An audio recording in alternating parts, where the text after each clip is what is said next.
Doctor காபரமேஸ்வரன் Murugan மீது எழுதிய குறிஞ்சி மான் செய்யுள் நாடகம் செய்யுள் நாடக காப்பியம் பகுதி 32. வள்ளி அங்கிரும் தலையும் தின்ற நாய்கள் வெஞ்சோனோதடை கஞ்சன் பசிக்கு பறக்கும் கொக்குண்டனை இருசடை பார் பயமறு சித்திரை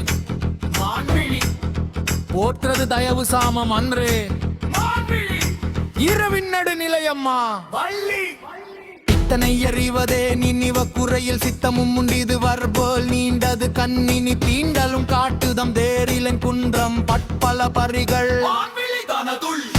யாரெனன் வெறுப்பாலோ பிரிப்பனோ அழிப்பனோ உண்டதோ பகரும் வீணா உணவு சுண்டலும் தரவோ தாயே உண்டது உணவெண்ணின் உணவு அன்று சற்று உணவெண்ணில் சுவையும் நன்று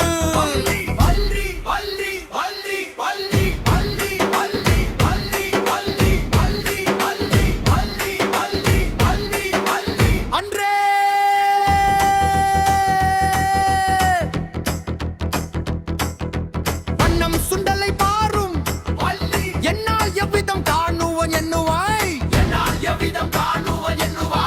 வண்ணம் சாத்திரமோ அதவன் புதுமை வண்ணமோ தாரா கண்ணீரும் இலார் மாண்டி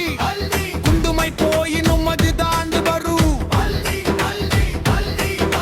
அதவன் எண்ணி தவமது முனிவரை வித்திரம் என்றுதான் தனும்பர் பாயும் வித்திரமாய சிலையே தடுதடு எண்ணுதல்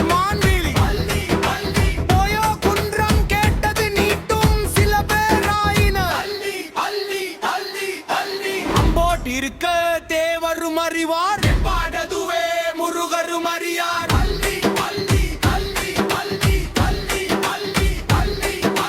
நீக்கிய வெளியா கிழ்வியம் இல்லையோ நோக்கு காட்டி கனவு வாழுதல் நீக்கிய அசைவில் எப்பொருள் தருதல்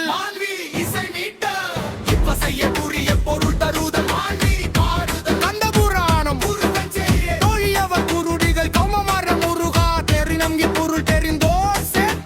போகும் தோழனது அதுங்கழன்று மேதை தடு தலையும் தேறி ஒரு பனை அழித்தே வளர்ந்தருவைய வீர பழரும் வருவதறியாத எதியல் பிறக்கும் நன்மை என தேன் கொடுக்க தேன் வளமும் தடவி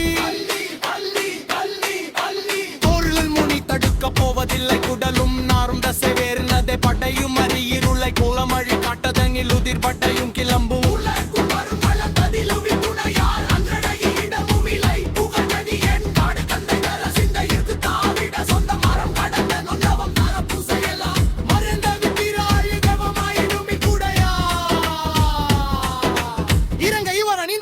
பாவனையும் சொன்னா